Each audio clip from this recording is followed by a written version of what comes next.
Okay, So those look, your to be wait, let me stop you. To be honest, it was a half-ass prep, right? Because yeah. there was absolutely zero fasted cardio. I only did 10 minutes of HIIT post-workout, um, and I just sort of control my food a lot more, in all honesty. Yeah. So So it was actually probably a really good experiment for you to run. So now you know kind yeah, of what you. yeah. I know what the basic minimum is to sort of get a result that I want, but I'd like to carry more size actually through prep next time. Because I do feel like my legs went away a bit too, more for my liking. So I will diet probably into next year on higher calories and a little bit more fasted cardio and things like that, but not too huge, I think. Yeah. So, Do you anyways, is legs one of your strong points or your weak points? no, it's one of my weak points, because remember I broke my neck, right? So I have disc issues and stuff, and in actual fact, I have nutrient delivery issues down to my legs. So they are extremely stubborn to grow. And the thing that's actually really helped the most with it is actually maintaining the length of my hamstrings in terms of stretching and going for regular release. When I go to my physio and he actually releases the points that are inhibiting in my back, it's unbelievable, Andrew. Like if you ever in Joburg here one day, I'll take you. And I've told Earl as well, I'll take you to this guy, and you can watch as he releases me how the blood flow actually returns to the lower half of my body. So that actually sort of is something that holds me back a little bit. But as long as I'm continuously keeping my energy flows and my blood flow sort of open, then my legs will grow. So they've come a long way, trust me, from my accident. They yeah. Just Viagra. No, that's not the You're problem. talking about, The you're disc is talking about blood flow to the lower half of your body. Viagra. I know some coaches that make use of this. I won't mention any names. I don't know about yourself, but no, it's not that simple actually, because it's nerve issues. It's nerve. It's not just blood flow. Yeah, I'm just kidding. But yeah, so for me, the challenge is really just maintaining that balance. Actually, I've really got to work hard at it.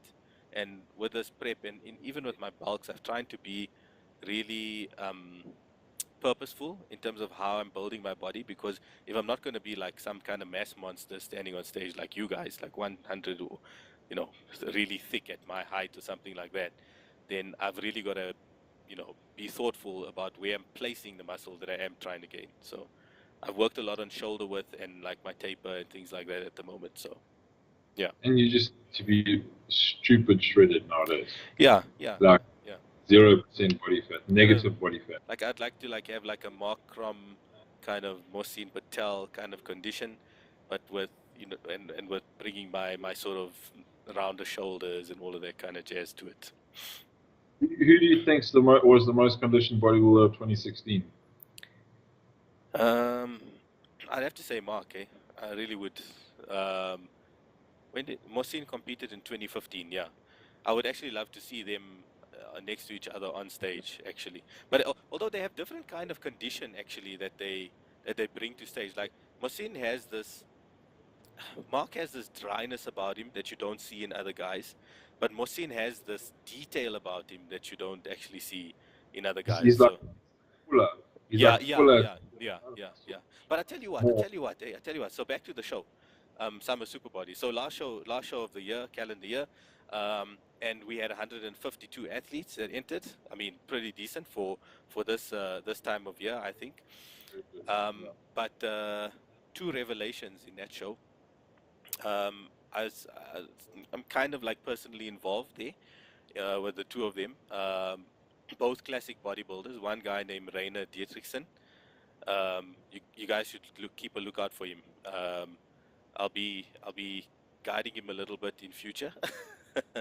But beautiful aesthetic, really nice guy, um, and he has a few points to work on in terms of being more classically shaped, but great condition. And then I had a guy that I found 4 weeks ago at this charity show that I went to from a township. Remember we had that point of discussion where we were saying like, yeah, how these guys, dude, geez, I just tweaked a few things this last 4 week in his diet. I can't wait for you. I'm gonna show you the pictures when Solby puts them out. His name is Yeah. Tebogo Meko. Jeez, when this guy turned around, Andrew, unbelievable. Just fucking like detail. Like Christmas tree was like striated on striations, and like freaking the detail in his back and all of that. Unbelievable. And to think that he achieved it, just through sheer willpower and freaking with a few Mm. dietary tweaks. Like I took his diet and I said, no, okay, there's things you could make better or whatever. And he followed it to the T, and he looked unbelievable on the day. Really, One of those they both, naturally genetic yeah, they both gifted. have Arnold Classic entries, so That's it's gonna be a good one. good. Yeah, Good. but anyway, so listen, this whole vest thing, right?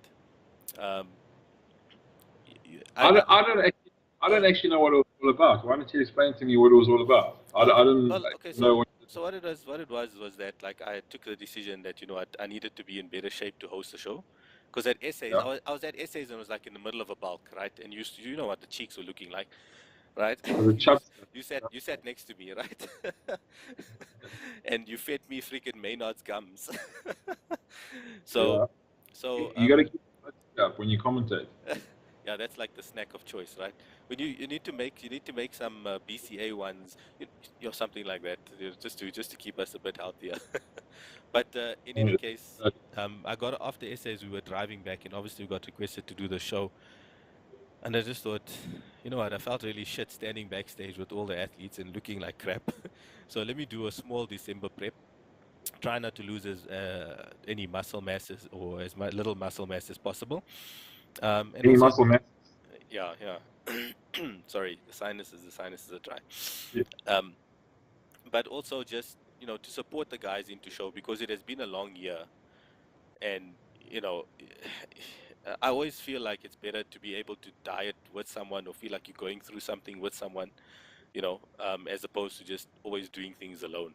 So along with my complaining, one guy I just inboxed me after I posted pictures, right? And they said, "Oh my God, you complained so much, but you look so good." I was like, I "Yo." just realized. I think you might be the most emotional bodybuilder I've ever met. Joe told me to man Yeah. up like a number of times through this process, and Earl as Yeah. well. But no, it's like I told you, it's not about emotions. It's just about being a human being, Andrew. Such are your feelings. That's very cute. Yeah, I'm new age man. So in any case, that's what the whole thing culminated. Like I knew that I wasn't gonna get into stage ready shape, right? So Yeah. I wasn't gonna like get on stage next to guys that are freaking 3% and 4% or whatever, or 5%, and be like, "Oh, I look amazing," like, because that's bullshit, and it wasn't true. I'm probably sitting at about 8% or so, give or take. Yeah. Um, and so the idea of who wore the vest best, because Ali was also kind of getting out of shape and stuff like that, and I was like, no, come on, you're going away to Thailand, gotta at least look for December. And the summer Superbody show is kind of like get ready for summer as well. You know what I mean? For I mean, we had a guy in the show, Caleb. I don't know if you saw pictures. He has No. sickle cell anemia, I think it is, from a young age. He's a disabled bodybuilder, and the thing was Yeah. like, come on, like, we're ending of the year. Maybe when you guys come back from your Christmas breaks or whatever the case is, maybe it's look at undertaking something where you're going to live a healthier life, kind of a thing. So that was sort of the underlying theme of the show. And if I could do it in 8 weeks without really truly pushing myself or exhausting myself, what could I possibly do sort of in the 8 months that I'm giving myself to prep now for next year? That's kind of what it is. And also I needed to test my body a little bit and just see if it would handle it. That's interesting. So give me the sort of standout people for the whole show that you think are people to watch out for. Do you have a pen and paper Or down there? I could do. I know your strategy. I know your strategy. um, well, look, like I said, it's those two classic guys.